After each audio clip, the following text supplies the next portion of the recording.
તો કેમ છો મિત્રો? આજે આપણે જોવાના છીએ આખું ચેપ્ટર 3. આખા ચેપ્ટર 3 માં મોટું શું આવે છે?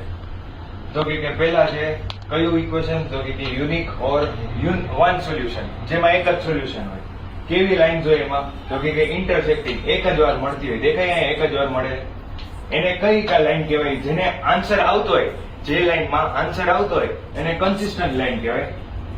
પછી a1/a2 is equal to b1/b2 is equal to c1/c2. એટલે ઈ કઈ લાઈન થાય? તો કે ઇન્ફાઇનાઇટ મેની સોલ્યુશન, કેટલા બધા સોલ્યુશન થાય. આમ ઉપર તમે લાઈન રાખો તો ઘણા બધા સોલ્યુશન થાય. એને કઈ લાઈન કહેવાય? આન્સર આવે છે સર, આન્સર આવે છે તો કઈ લાઈન થાય? Consistent line. પછી જે a1/a2 is equal to b1/b2 is not is equal to c1/c2. એટલે કઈ સોલ્યુશન થયું? આમાં એક એવા લાઈન ટચ કરે છે એકબીજાને, નો સોલ્યુશન.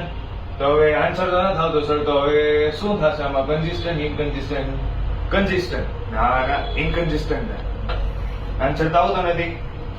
તો આ બધા એના ફોર્મ્યુલા છે. હવે યાદ કેમ રાખવું તમે એમ પૂછ. જો પેલા ગમે એ બે વસ્તુ જે ઇક્વલ ન હોય એને કહી દેવાનું યુનિક સોલ્યુશન કે વન જ સોલ્યુશન છે. પછી બધા ઇક્વલ છે, કા એક હોય નથી કા બધાય છે, ઈ જ આપણે જોવાનું. અને જો બધાય હોય તો કન્સિસ્ટન્ટ આવે, અને જો એકય ન હોય તોય કન્સિસ્ટન્ટ આવે. પણ જો એક હોય ને એક ન હોય એટલે ઇનકન્સિસ્ટન્ટ થઈ ગયું. આવી રીતના જ ટ્રિક્સ અને ટિપ્સ માટે ફોલો કરો ચેમ્પિયન ક્લાસીસ. Bye bye.